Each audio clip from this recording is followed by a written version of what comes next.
Good morning, Micah. It's Wednesday, the day I am supposed to be posting my video, and I filmed Sunday night, and I spent a couple hours on it, and I've been trying to find an editing program, and I'm nearsighted, so I don't know why I'm wearing my glasses. I've been trying to find something to edit with, and I haven't found anything, and I'm starting to freak out, because it is Wednesday, and I don't want to be punished, and so therefore I'm redoing my video on my iPhone, and I apologize. I'm hoping that most of my videos will be, like, in my room, and with my DSLR camera, and, you know, with the bookshelf, and all that stuff, but not today. And Micah, don't feel bad about yesterday. I'm so sorry you had such a hard time. If you don't know, Micah filmed for like a few hours yesterday, only to realize that after she was done filming, that it didn't record her voice, and so it was just her, you know, not with a voice, and it's so bright out here. Sorry, I don't know what's going on. So, Micah, I'm sorry, but, you know, the video you did post was pretty funny, and next week, look forward to what you have next week, because it'll be that much better. I believe in you and all that stuff, so now that we're all sentimental, that's so much better. I'm gonna, I almost forgot. Okay, so my punishable offense is the failure to mention my BMI on every video, and that sounds weird, but it's true. I am trying to gain weight because I lost a lot of weight this year. I have been unhealthy, and I haven't been trying to lose weight. It's just something that happens when you're unhealthy, and so I'm trying to gain weight so that my organs and everything will start working better, so my heart will start working better, and all that stuff. So right now, the best way I can think of, like, that would be an encouragement to, like, gain weight would be to always check in and mention my BMI. And I'm also, like, trying to help people know what a good healthy weight is. So my BMI right now is a 16.8-ish. I didn't check today. It's somewhere around there. I checked it earlier this week. I don't really like checking it because it's discouraging when it's still in the 16 area. But anyway, so that's my thing. So moving on, you've probably heard of The Fault in Our Stars by John Green. I certainly hope you have. And if you haven't, there's a problem. Because the movie's coming out in June, and you need to read it before it comes out. But for those of you who have read it, I'm sure you're excited about it and everything. And those of you who haven't read it, or you're in the process of reading it, no worries. This will be spoiler free, but you better, after you watch this video, go read that book, like now. So moving on. I read The Fault in Our Stars last year.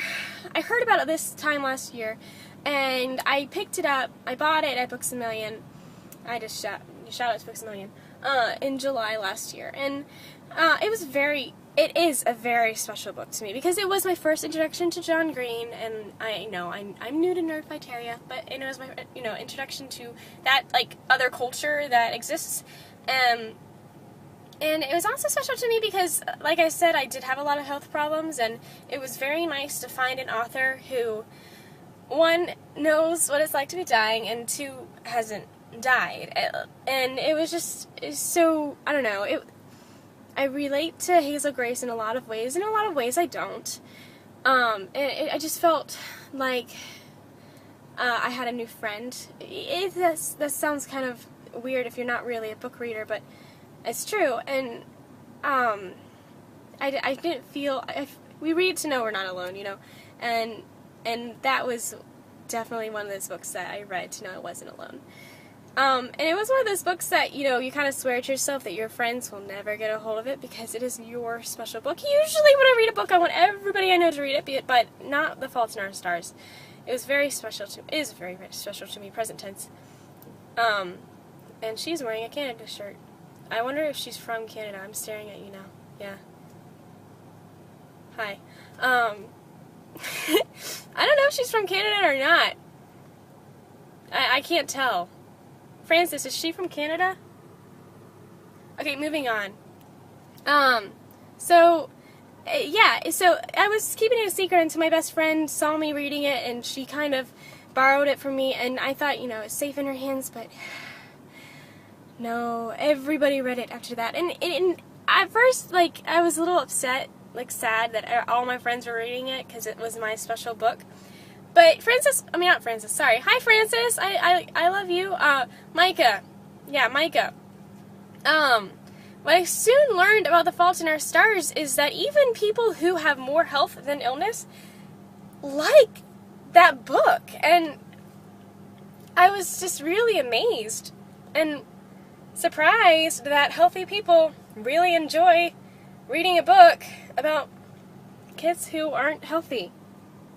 Which shouldn't be a shocker, but what I soon learned about The Fault in Our Stars is that it's written in a way that if you aren't sick, you can understand it, but if you are sick, you feel understood. And it's one of those books that it's almost like that ground that the healthy and the sick can meet at and understand each other, because it's, I don't know, the people who have read it, who know me, understand me just a little bit more.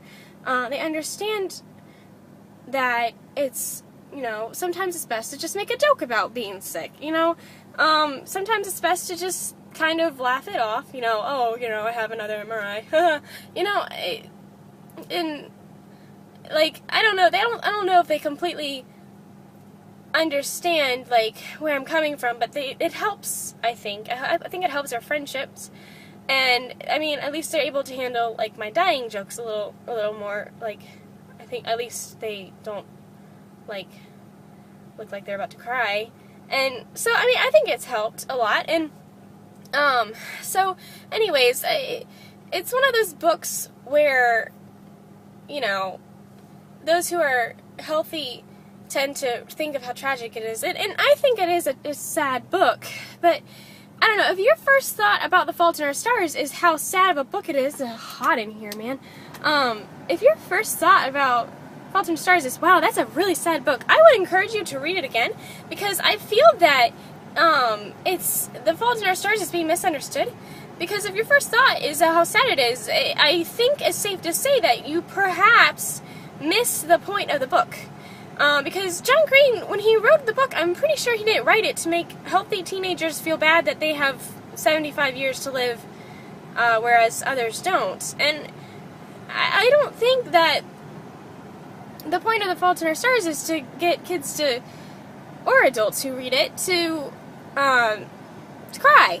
Like, I don't think so. I mean, John talks about how he thought it was a funny book, and The Fault in Our Stars is not about cancer. It's not about dying. It's not about, disabilities or medical issues, I guess. I've already said being sick, didn't I? Well, now I am. It's not about being sick. It's not about MRIs. It's not about PET scans. It's not about, medical equipment. It's not about doctors or nurses or stupid nurses or IVs or, love even. It's not even really, it has a love story in it, but it's not specifically a love story.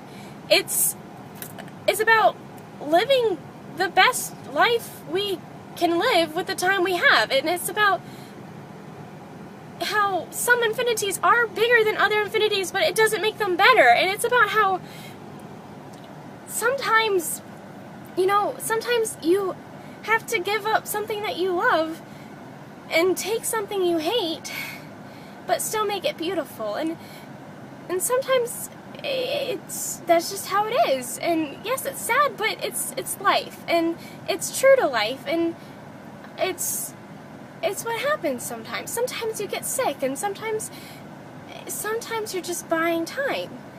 And I think it would be sad if the readership forgot or lost the fact that The Fault in Our Stars is a beautiful story.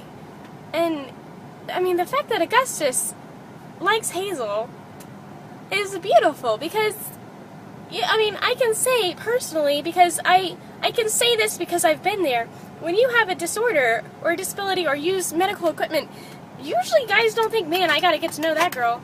It's just not how it is. They might be your friend, but they don't want to, love you.